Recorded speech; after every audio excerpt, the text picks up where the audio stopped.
Bismillahir Rahmanir Rahim. Alhamdulillahi Rabbil Alameen. In the name of Allah, the Beneficent, the Merciful, all praise is due to Allah, the Lord of all the worlds. We want to welcome our friends in South Africa, the United States, and around the world to this week's edition of A Conversation with El-Hajj Mauri Saalakhan. I am pleased to be your host, coming to you once again through the Salam Media platform out of Johannesburg, South Africa. Salam Media is an online portal for humanitarian journalism. We don't just provide the news. We advise you on what you can do about it.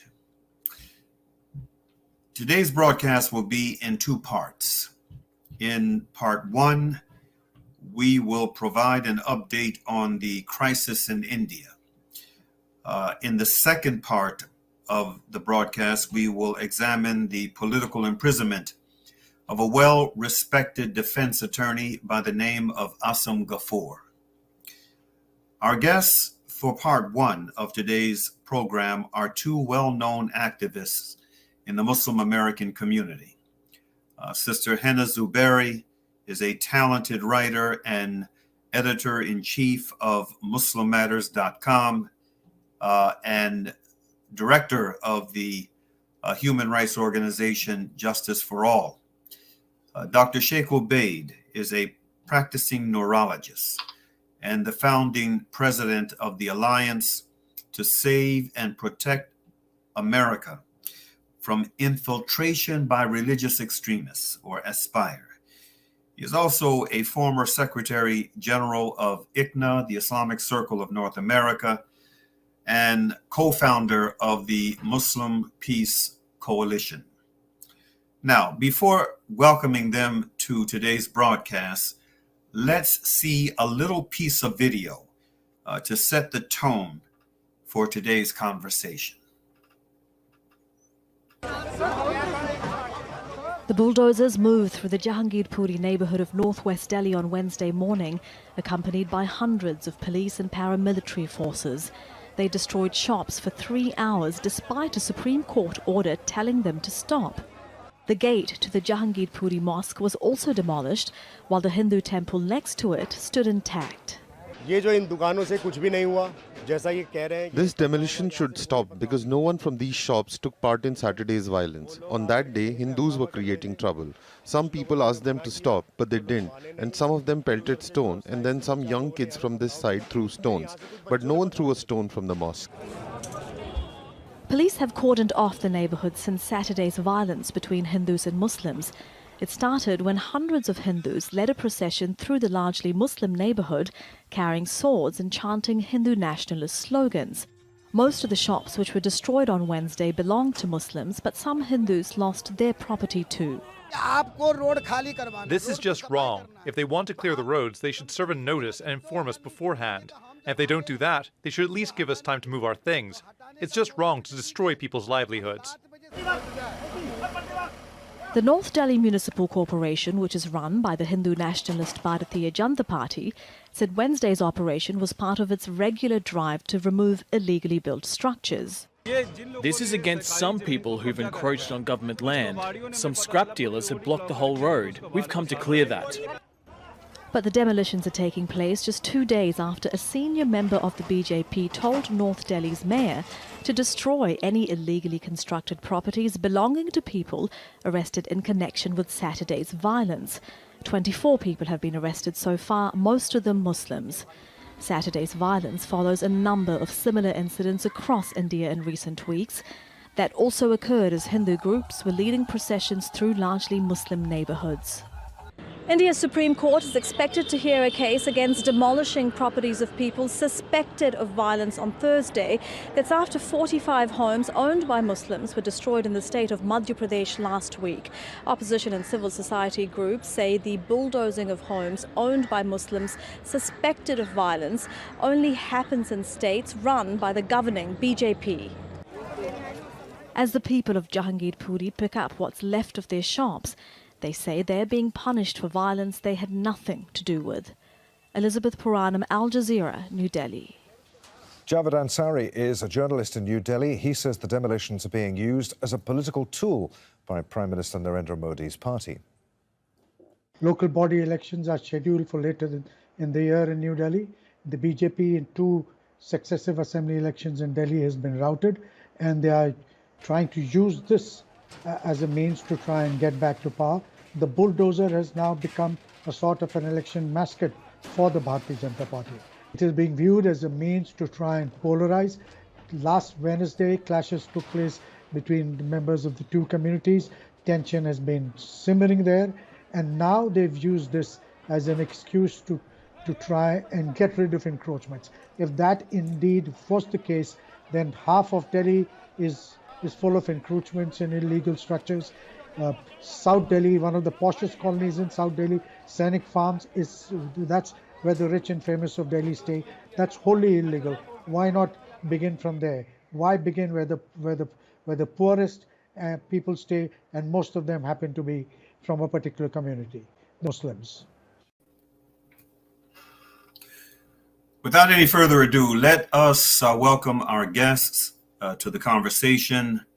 Assalamu alaikum wa rahmatullahi wa barakatuh. Wa alaikum salam wa rahmatullahi wa barakatuh. And it appears that our sister Henna has not yet joined us. So let's begin with you, brother, Dr. Sheikh Ubaid. For someone hearing about the crisis in India for the first time and wanting to know more about it, wanting more information, how would you describe the crisis to them? And let's begin there. How would you describe it, Dr. Ubaid? I will describe by paraphrasing the statements by 2 experts. The board member of the Holocaust Center of Nassau County stated that India today is like the Germany of 1930s under Hitler. And the chairman of Genocide Watch warns that India is at the threshold of a genocide. The victims of the genocide are 220 million Muslims of India. So this Holocaust will be of unprecedented proportions, a monumental Holocaust. That is what the Muslims of India are facing at the hands of a party which is a fascist party by all measures of definition. The members of this international movement launched their movement after meeting Mussolini in Italy in 1925, and later Hitler became their role model, and they talk about final solution and making India into another Spain, where, as we all know, the minorities, Muslims and Jews, were completely wiped out after 1492. So that is where India stands today. Mm-hmm. The title or the name of your organization, the Alliance to Save and Protect America from Infiltration by Religious Extremists. How does this name factor into the equation? As I said, it is an international movement. One of the largest export of India is its manpower, especially people from my profession, physicians and information technology, as well as now business administrators. While there are some really good people who are serving Americans and other nations, and the CEOs of one of the biggest companies of the world are from India.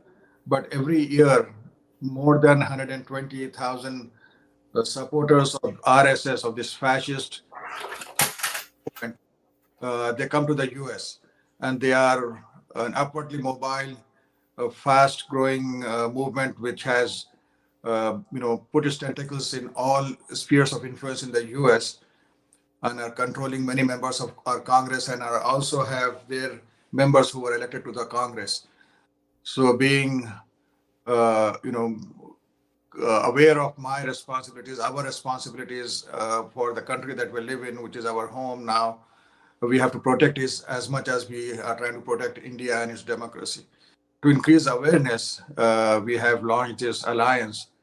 Another alliance, CAPI, Coalition of Americans for Pluralism in India. We launched these two alliances to increase awareness and to stop the infiltration of the Hindutva in the US, because US is the only power in the world which has influence over India, and they want to make sure that that influence is not brought to bear to stop the genocide. They want that influence to support India, because they use all kinds of excuses that I will elaborate as we go further.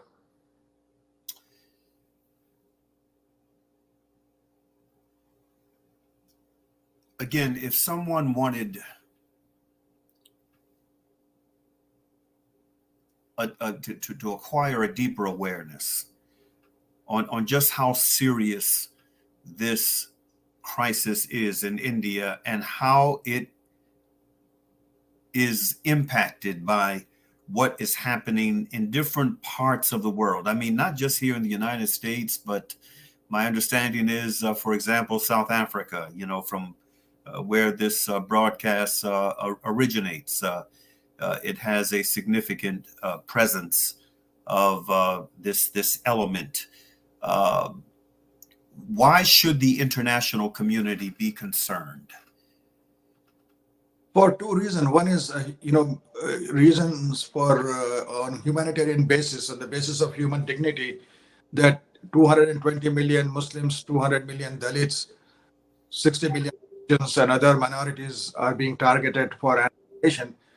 And then for more selfish reasons, because this movement is there in their countries, from South Africa, Australia, New Zealand, England, Caribbean, US, and Canada are the main places that they are increasing their influence. And in these countries, they are helping out the right-wing extremists. For example, Trump's one of the largest rallies was in Houston, Howdy Modi rally, where Modi came and actually, helped Trump with his election campaign.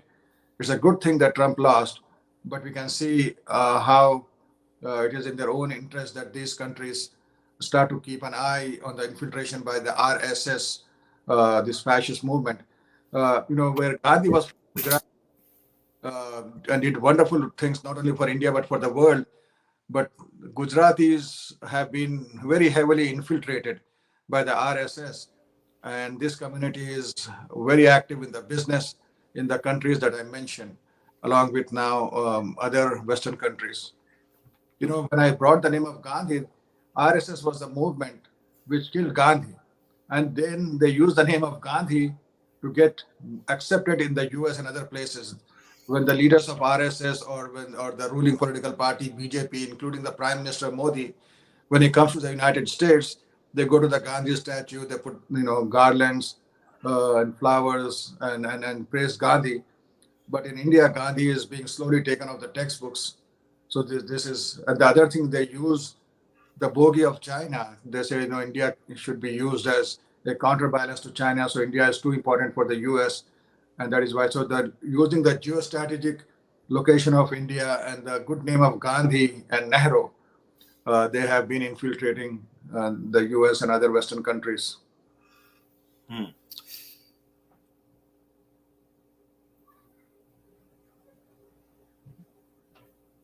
For many of us, what we're seeing right now in India was precipitated by what has been going on for decades in occupied Kashmir.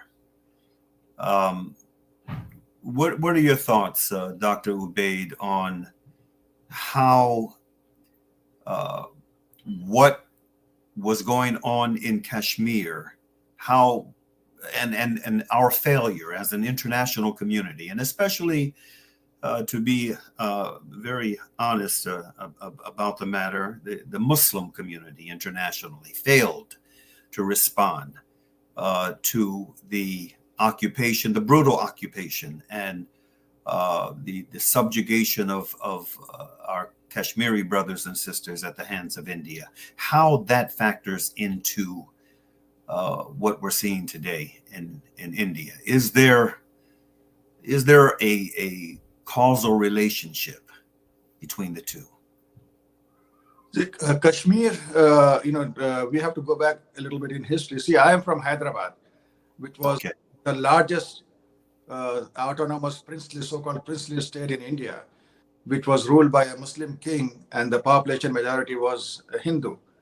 And Kashmir was almost the same size, but much smaller in population, had a Muslim majority population and ruled by a Hindu Raja.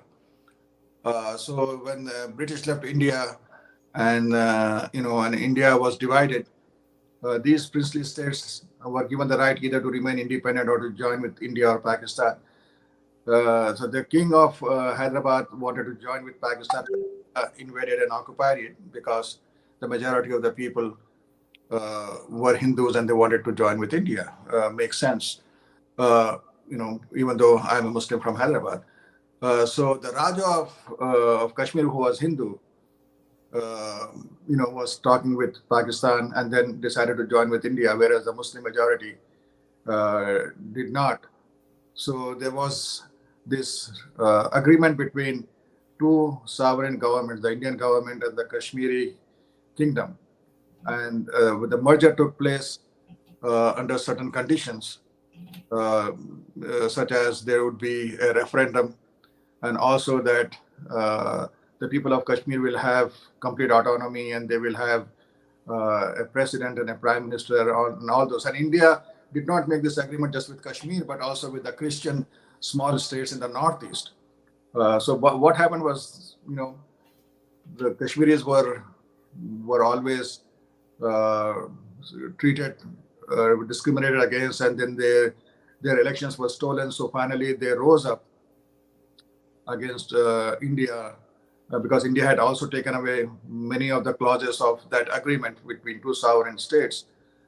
And whatever was left, Modi removed it a couple of years ago, the special status of Kashmir. And he he built a frenzy saying that why should Muslims of Kashmir have this special status? It was not for Muslims, it was an international agreement.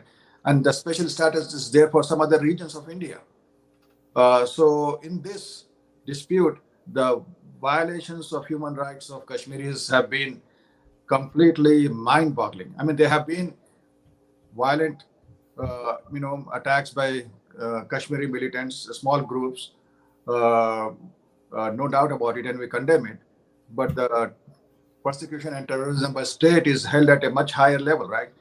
I mean, thousands and thousands of women were gang raped, and rape was used as a weapon to suppress Kashmiris. And the Serbians actually learned from India. So long, that is how long that process has been going on.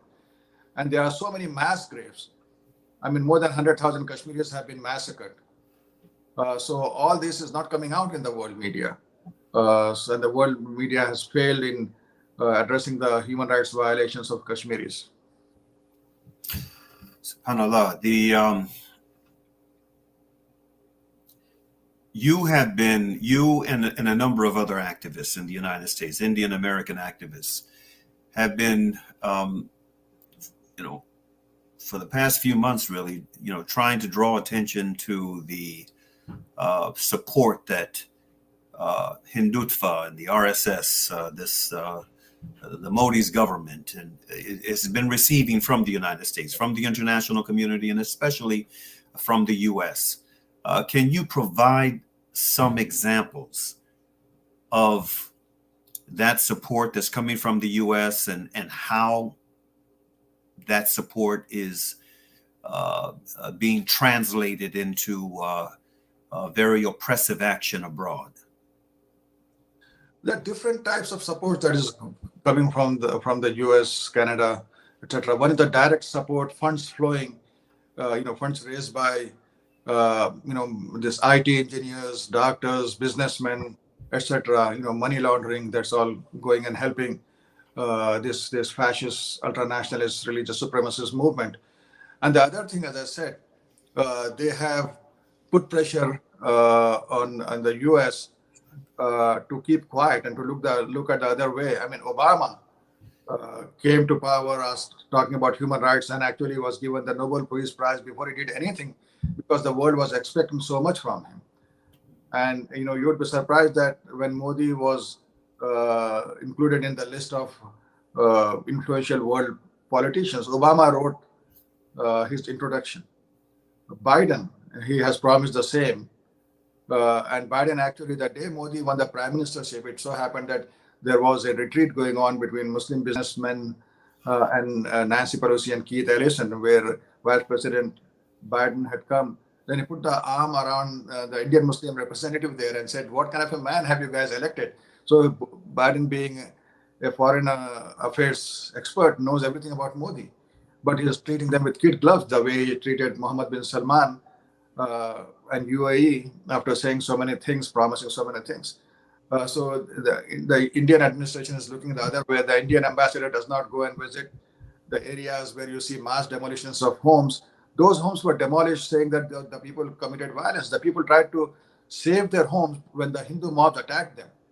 They tried to protect their homes and their families, and the attackers were not punished at all. And the people who defended their homes and their properties, they lost their homes.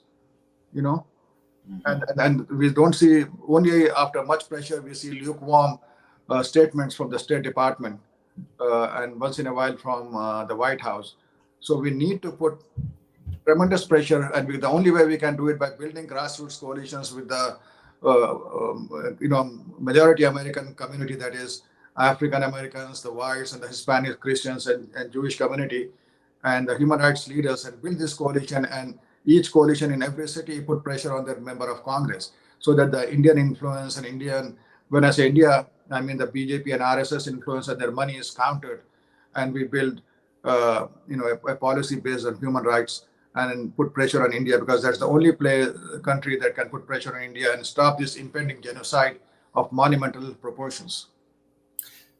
Speaking of coalitions, how well is that going? How well is the building of coalitions to address this crisis in India coming along? I was part in the audience of a conference that took place about a week ago, and I was quite impressed with the roster of speakers, which also included Hindu human rights activists speaking out against this. How are things coming along in terms of building a wall of awareness and support around this issue here in the United States?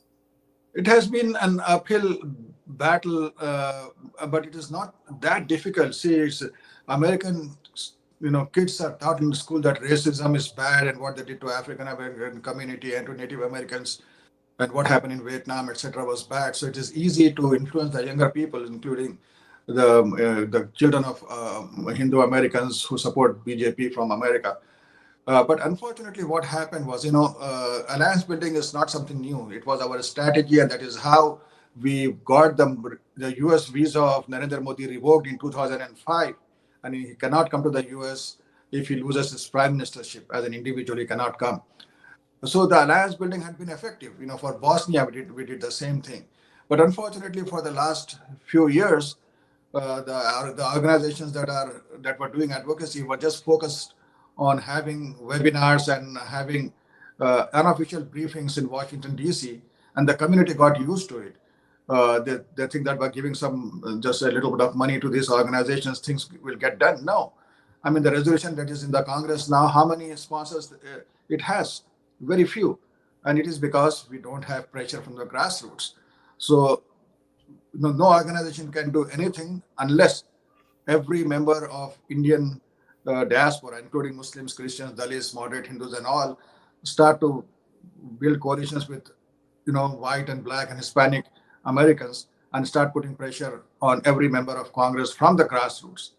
And, just imagine, a Jewish rabbi talking to the member of Congress and telling them, sitting with the Muslims, that how can you support this RSS? And look at the article in Haaretz, newspaper of Israel, which says, Hitler's Hindus, the rise and rise of India's ultra-nationalists or India's nationalists. And imagine, how any congressman can do that. Similarly, the pastors coming out and saying that Christians are being massacred, they're not being allowed to celebrate Christmas. And why are you supporting BJP? And why are you supporting the massacre of Muslims? So if we have this strategy, it will be easy. And as you saw in the last week's program, the Westchester Coalition Against Islamophobia is a coalition mostly of white pastors and rabbis and human rights people of Westchester County. And they were all so much supportive of our campaign. And the speakers they invited shows that it is just not a Hindu versus Muslim fight, but a fight for human rights and decency and democracy against fascism. So you had Hindus for Human Rights there. You had, a famous historian Kanan Srinivasan, who was born in a Hindu family, and you had Muslims as speakers and experts. So the work is slowly and steadily now, getting better and better. And in the coming years, we intend to be able to show successes. Okay. I regret that we were not able to have our sister Henna on with us as we expected to, but alhamdulillah, the conversation nevertheless between you and I has gone very well. I do believe that those who have tuned in have been well informed, and especially those who are looking for. I've been hearing about a crisis in India, but have not heard much in mainstream media concerning this crisis. How would you like to conclude today's broadcast? A final thought that you'd like to share with the audience, both the viewers and the listeners. Please get involved in this cause, as it is a cause for basic, human dignity. To stop the killing and massacres of millions and millions of people, Muslims, Dalits, Christians, and you will be doing a tremendous service to humanity. And secondly, for more, for the lack of a better word, selfish reasons, because imagine all these refugees trying to come and how much problem that will create for economy and everything. And thirdly, this movement is not in the faraway India, but this movement is thriving and flourishing in every city of the US and Canada and the Western countries. So for the sake of your own children, for them to have a better life, you have to get involved. So start building coalitions in your cities and towns, and start meeting with the local media and the local and federal politicians who represent your constituency. And inshallah, you will be able to, God willing, stop this genocide from taking place and stop Hindutva from getting more powerful in the US. And finally, we will be able to marginalize it in the US. And how can people contact you, your organization? They can contact if you go to aspire.org, or if they go to CAPI, you will have all the contact information. Or let me also give the phone number for WhatsApp and direct phone. It's 516-567-0783, 516-567-0783. So please contact us, and we will help you with building coalitions locally. We will hold training camps for you where you will know how to do activism, how to reach out to your members of Congress, and how to build a coalition before reaching out to the member of Congress, so that your visit is more fruitful. Okay. And what we'll do is we'll make sure that we include that information in the video that goes out for circulation after this live feed. With that said, I want to thank you, Dr. Sheikh Ubaid, for joining us today and providing an update on the crisis in India. Inshallah ta'ala, we're going to conclude this broadcast, this part of the broadcast, with another short video on the crisis, and then go right from there into the concluding part of today's program. Thank you, brother. Assalamu alaikum. Salam.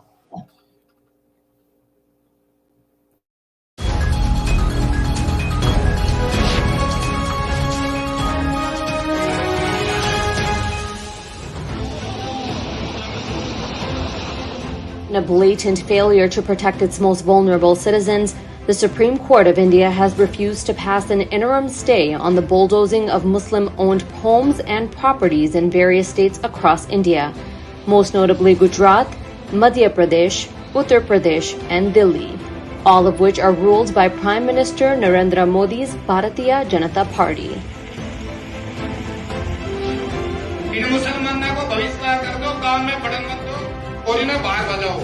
More than 300 Hindu extremists, including members of the Bajrang Dal and Vishwa Hindu Parishad, attended an event in Haryana state to protest the murder of a Hindu tailor in Udaipur.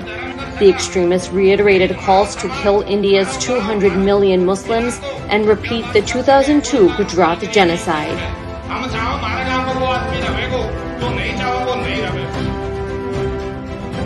Police in Uttar Pradesh have registered a FIR against a group of Muslim men who were offering namaz in Lulu Mall in Lucknow, saying there is a ban on offering prayers in public spaces. Many Hindu organizations have questioned the prayers, with one group warning that it will organize a protest by reading the Hanuman Chalisa outside the mall if namaz is offered there again.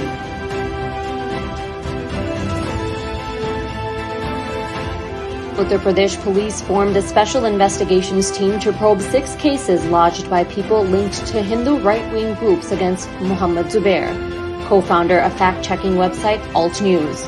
Hindu extremists have filed a number of frivolous cases against Zubair for hurting sentiments of Hindus, among other things.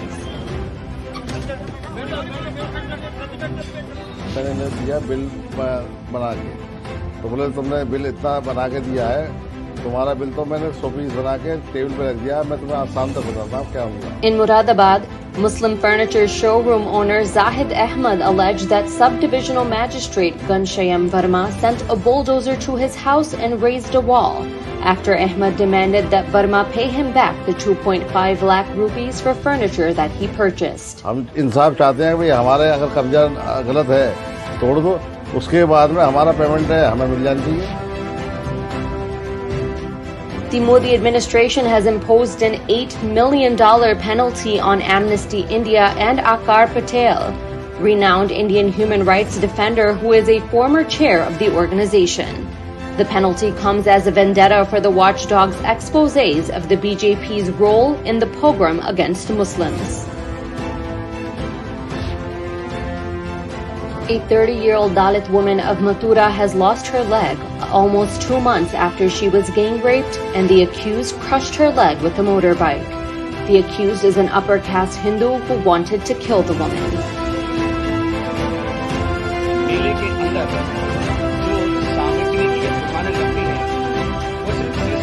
Muslims will not be able to set up shop of worship material at Shravani Fair in the famous Rajeshwar Temple of Agra this year. The decision was taken by the temple committee and is now raising questions.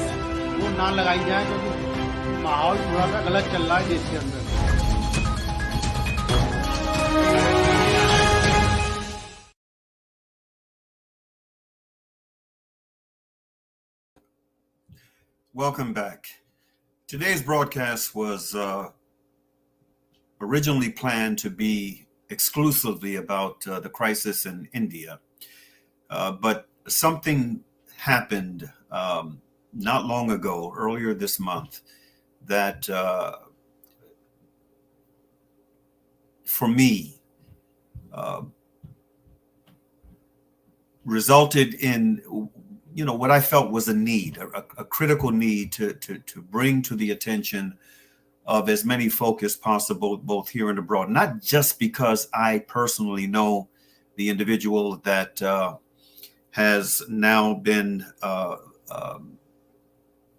extrajudicially detained, imprisoned in another country, an American citizen. Not only because I know him personally, I know him to be an upstanding individual, but because this raises all kinds of red flags and concerns that folks of goodwill across the spectrum should have.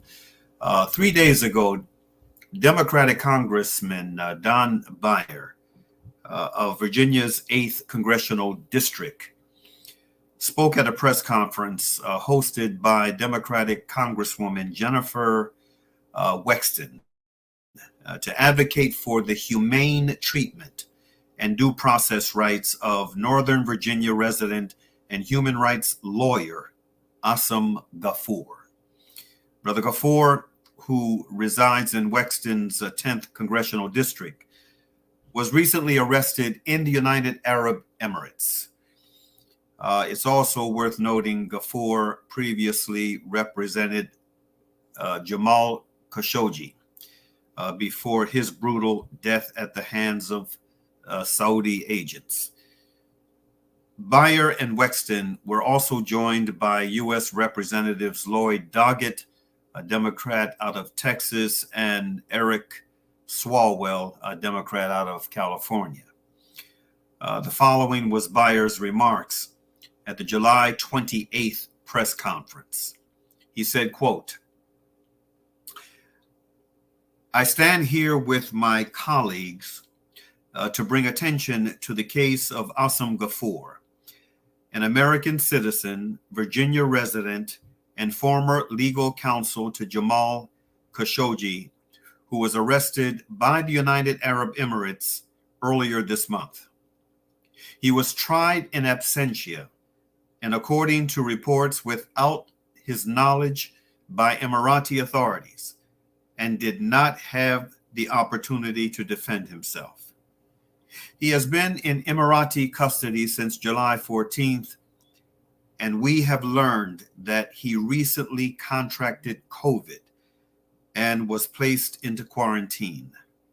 Mr. Ghafoor has been unable to contact his attorneys, and recent attempts by U.S. officials to contact him have been unsuccessful. His appeal is set to begin on August 1st, but my colleagues and I are extremely concerned that he will not be able to adequately defend himself from the so far unsubstantiated charges brought against him. His treatment by Emirati authorities is unacceptable. Mr. Ghafoor's basic human rights and right to due process must be respected. We are calling on the UAE to release him on bail immediately and provide him with access to legal counsel. I would also like to note that these charges do not take place in a vacuum. The UAE has a history of committing serious human rights violations, including including arbitrary detentions, poor treatment of detainees, and suppressing freedom of expression. Mr. Ghafoor is a board member of the rights group Democracy for the Arab World Now, which has been critical of the UAE's human rights record. This case raises serious questions about the Emiratis' motivations behind this conviction and Mr. Ghafoor's treatment. It's the end of that statement.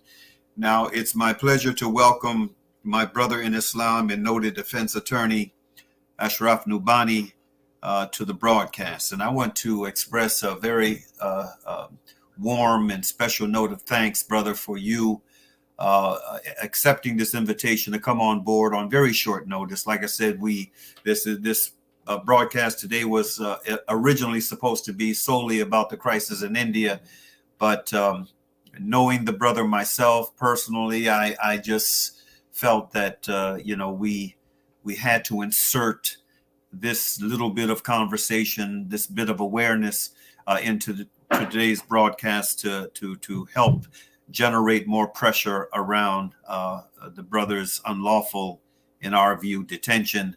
And again, we thank you for on short notice coming on board. Assalamu alaikum, Aki. Wa alaikum assalam wa rahmatullah. And of course, no, thank you for having me. It's the least that I can do. I think that it's very important to bring up this case. And Asam Ghafoor happens to be Indian himself, by the way. So it kind of Oh, interesting. I didn't know that. Thank you for From Hyderabad as well. Alhamdulillah. Yes. Okay, let's begin with your opening thoughts on this matter, brother. From what I know, again, of Asim Ghafoor, he's an outstanding brother and a respected member of the bar. How well do you know him, and were you surprised by the charges brought against him in the UAE? So, of course, I've known Asim since the mid-90s. So I've known him for a long time. He's also a resident of Virginia, as I am a resident of Virginia here in the United States. And this case can't be looked at in a vacuum, Hajj Mauri. It's when we look at the facts leading up or the background to the case, then we will understand what's happening here. Number one is that, as you mentioned, the UAE does have a horrendous record in terms of human rights and its conduct in the war in Yemen, for example, where it's outside of its own jurisdictional territory. But even how they treat detainees and their own citizens and others in the UAE, it's well recorded. So when you look at it in that context, we know that anyone who's detained by the Emiratis is not going to fare well in terms of humane treatment, regardless. Two is the issue of the UAE and the U.S. At least some elements within the U.S. government are trying to downplay the fact that Asim did represent Jamal Khashoggi, who was a columnist for the Washington Post, murdered in the Saudi embassy in Istanbul, Turkey, in 2018, and there was a subsequent cover-up. All intelligence from the United Nations to the CIA itself here in the United States pointed the finger at MBS, and now Mohammed bin Salman, who is the current crown prince of Saudi Arabia. There's a claim, there's a claim that this case has nothing to do with that, but this looms large in the background. And as you mentioned in your background information, that Asim is a member of Dawn, which was the vision and the brainchild of Jamal Khashoggi, that there would be democracy in the Middle East for the Arab world, and it has embarked on that vision to expose the problems in the Middle East that are preventing the people of the Middle East from having self-determination. And so that's another point. The third point, I think it's the third point, is that the United States, and this is not our government as a whole, and I want to be clear about this, because as Muslims, as Americans, our representatives should be representing our interests. And so we do have representatives who do represent our interests. They are few and far in between, but there are good people out there. The government, unfortunately, is a tool wielded by those who have power. And what's happening is that the United States is saying that we have nothing to do with this. However, the Emiratis are claiming very strongly that the initial investigation was initiated by a judicial request of the United States to investigate Asim.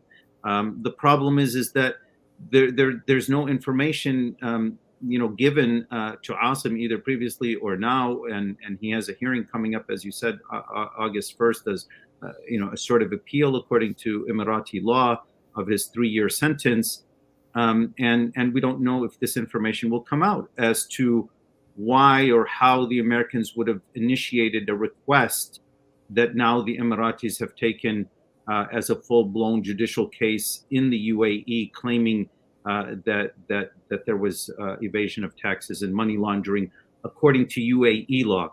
We have no evidence to suggest that Asim was being investigated here in the United States. And if it was tax evasion in the United States, if there was indeed an investigation like that, then it would be a civil matter, or at least there would be judicial protections for Asim to defend himself, to have an attorney. Unfortunately, he hasn't been able to speak to his family. He has COVID, as you mentioned, and he has a hearing coming up tomorrow, or literally in just a few hours, and he has only had like a few minutes with his attorneys.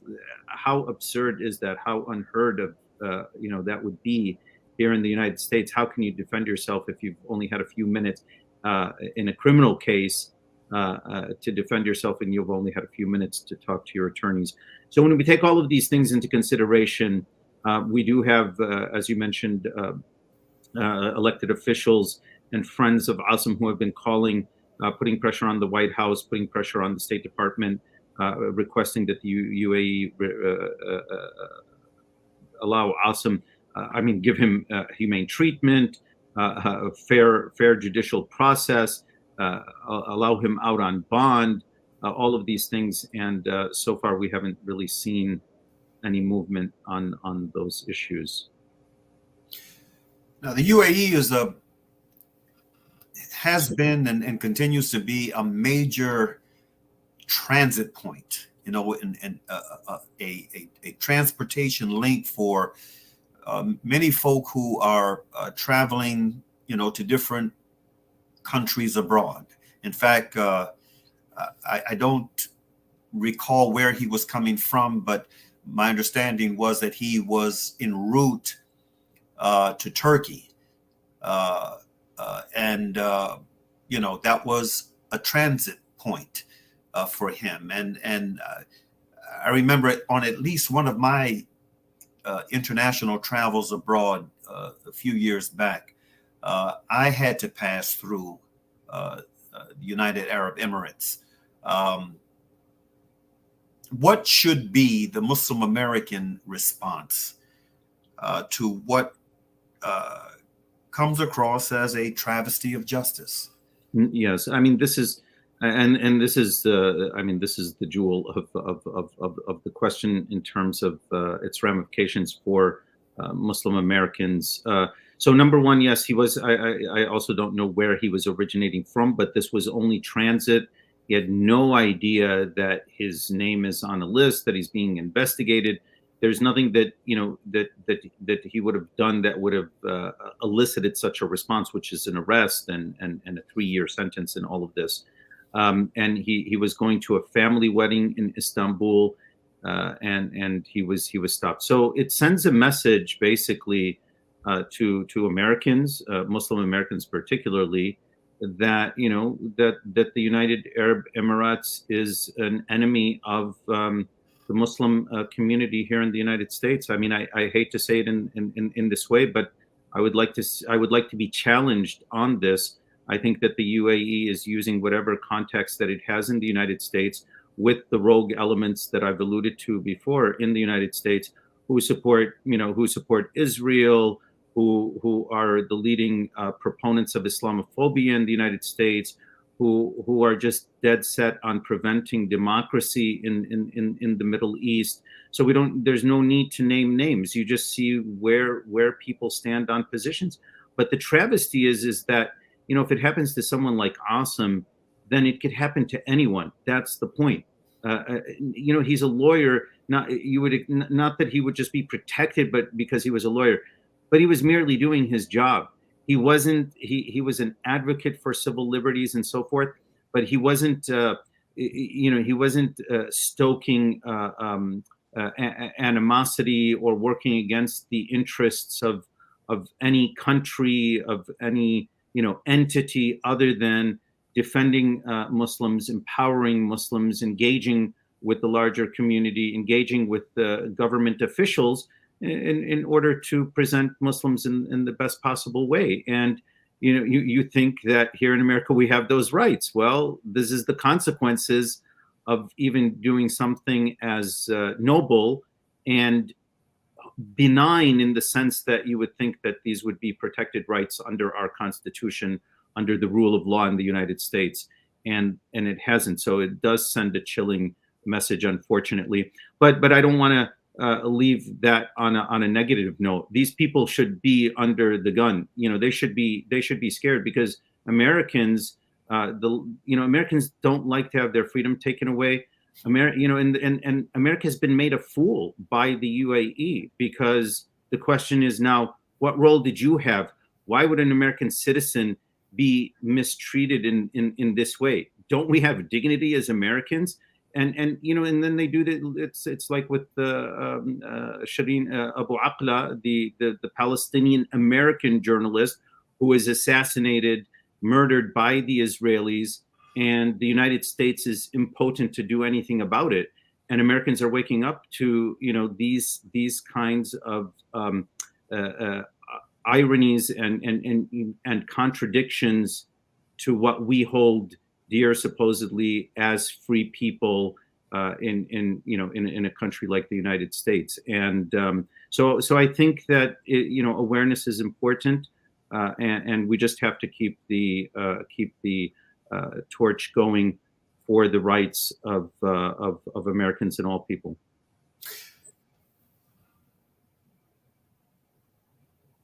A brother of ours, an educator here out of the Washington, D.C. area, Brother Salahuddin Abdul Karim, he released a couple of days ago, a very strong statement concerning this injustice, a very strong statement.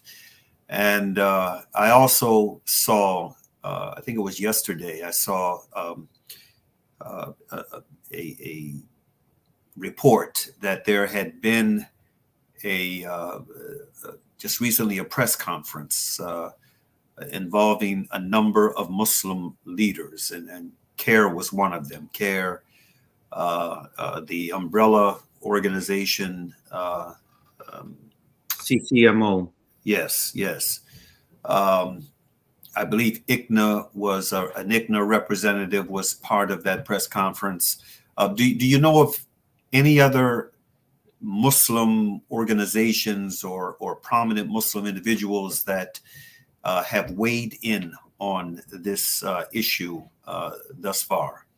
Yeah, I mean, I haven't seen all of the particular statements from the organizations and groups, but I do know that given Asim's wide network and the people who have been exposed to his work have all come out in unison in terms of the requests that have been made of our government to request the Emiratis to release him, and directly to the embassy in Emirat. But yes, the USCCMO stands for the Coordinating Council for Muslim Organizations, which does include CARE, American Muslims for Palestine, ICNA, MAS, I believe, Muslim American Society, and other organizations. You can go to their website, and yes, and I know the Muslims lawyers, the Muslim attorneys.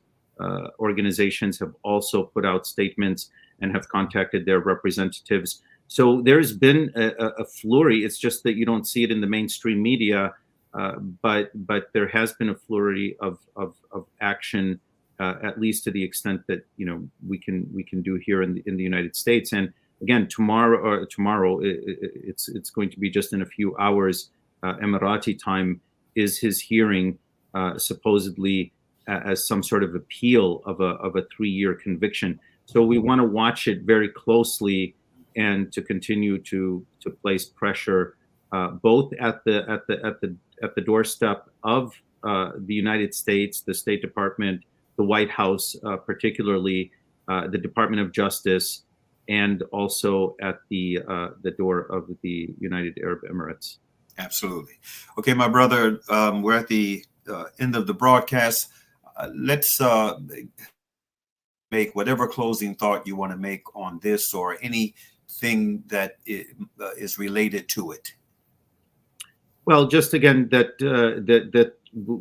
we really need to, at least for Muslims in America, we saw the issue with India that was brought up, which is close to all of our hearts, and it is it's just, again, nothing is looked at in terms of a vacuum. And I think that it seems like the forces of good and the forces of evil are lined up, and it doesn't have anything to do with religion per se, in the sense that it's good people working for what's right for humanity on both sides. And you may have people who claim to be Muslims on the other side, and the point is that we just have to keep working in order to seek the results that we want. And I think that, it could happen as long as good people are working for the truth, as long as there's a group of people who continue to speak for the truth, that it will come about. Okay, on that note, I want to thank you again, brother, for responding to the call on short notice. May Allah subhanahu wa ta'ala bless us to see the freedom of our brother Asam Ghafoor soon. And may Allah subhanahu wa ta'ala also bless us to see some relief for our brothers and sisters who are oppressed in different parts of the world. In India, the focus of our broadcast today, in occupied Kashmir and occupied Palestine, in Afghanistan, in Iraq, we can just, unfortunately, just keep on going, both in the Muslim and non-Muslim world. I mean, right now, this global community of ours is a ball of confusion and oppression from north to south, east to west. And, the people who are being oppressed across the board, they need relief.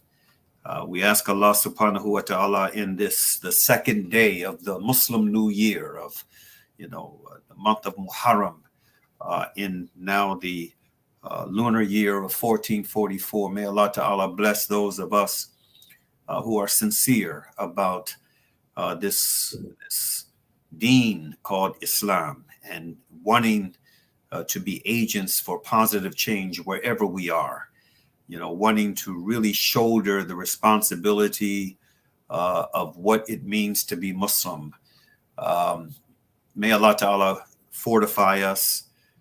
May Allah ta'ala bless us to be good examples, and to be forces for good and forces for revolutionary change wherever we happen to be in this global community. I thank you, brother, for joining us. May Allah ta'ala bless you and your family and your work. And on that note, we conclude as we normally do with the Surah Asr. Bismillahir Rahmanir Rahim, wal Asr. Innal insana lafi khusr. Illa alladhina amanu wa amalu salihati. Wa tawassaw bil haqq. Wa tawassaw bis sabr. Which means, in the translation of the meaning, in the name of Allah, the Beneficent, the Merciful, by the token of time through the ages, surely humanity is in loss, except those who believe and do good, and exhort one another to truth, and exhort one another to patiently persevere. Peace be unto you. Assalamu alaikum.